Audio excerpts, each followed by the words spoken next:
Depression से गुजर रही हूँ।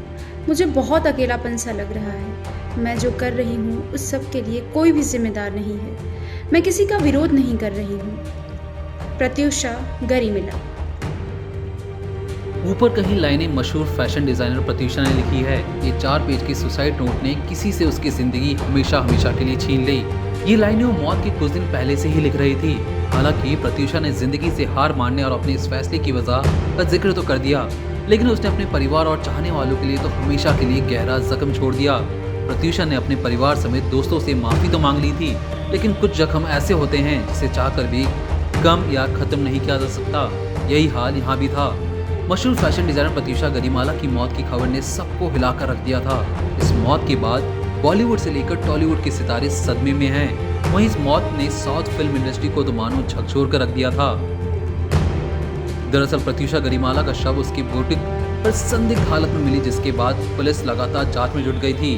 बताते चलें कि वारदात वाले दिन 35 साल की fashion designer Pratyusha Banjara hills के पास अपने बुटीक पर थी। इस बीच 11 जून यानी शनिवार दोपहर को कुछ ऐसा हुआ जिसकी कोई कल्पना तक नहीं कर सकता था। आपको बता दें कि उस दिन प्रत्युषा ने खुद को बंद कर लिया था और इस बात का खुलासा तब हुआ जब उनके सिक्योरिटी ने प्रत्युषा को बाहर से लगातार आवाज दी। उस पर अंदर से कोई जवाब नहीं आया, जिससे सिक्योरिटी गार्ड को किसी अनहोनी का शक हुआ और उसने फौरन पुलिस को खबर कर दी। सूचना मिलते ही आनन फानन में पुलिस प्रत्युषा के घर पहुंच गई। फिर तो काफी मशक्कत के बाद जैसे तैसे पुलिस ने घर का दरवाजा तोड़ा और अंदर दाखिल हुए, लेकिन अंदर का मंजर जो था उसे देख सभी के होश उड़ गए। दरअसल सिक्योरिटी को जो शक हुआ था वो सच साबित हुआ। घर के अंदर फैशन डिजाइनर प्रत्युषा तो थी, लेकिन वो अब एक लाश के सिवाय कुछ भी नहीं थी। पुलिस को उसकी लाश उसके बाथरूम पे पड़ी मिली, जिसके बाद शव को फौरन फॉरेंसिक के लिए रवाना कर दिया गया। पुलिस ने आगे बताया कि पोस्टमार्टम रिपोर्ट आ गई है और ये केस भी रजिस्टर्ड कर लिया गया है। प्रत्युषा के पिता ने कंप्लेन किया, इसके तहत पुलिस मामले की जाँच कर रही है। पुलिस के अनुसार शुरुआती रिपोर्ट के मुताबिक एक सुसाइड का केस लग रहा है, लेकिन फिर भी इससे सुसाइड केस की जांच की जा रही है। प्रत्युषा के लिखे सुसाइड नोट के बारे में भी पता लगाया जा रहा है। पुलिस तो अभी रूम में मिले कार्बन मोनोऑक्साइड की रिपोर्ट का इंतजार कर रही है, जिसे इनहेल कर लड़की ने अपनी जान दे दी थी। बता दें कि पुलिस ने मौका वारदात से कार्बन मोनोऑक्साइड बरामद किया था, जिसे जाँच के लिए आगे भेज दिया गया। पुलिस द्वारा संदिग्ध मौत की धारा के तहत मुकदमा दर्ज कर लिया गया है।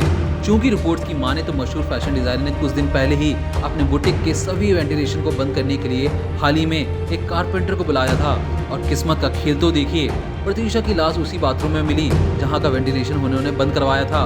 पुलिस के मुताबिक मौत के कुछ दिन पहले ही प्रत्युषा स्लीप डिसऑर्डर की वजह से सो नहीं पा रही थी और वो कई मेडिसिन भी ले रही थी, जिसके बाद अब पुलिस जाँच में जुट गई है।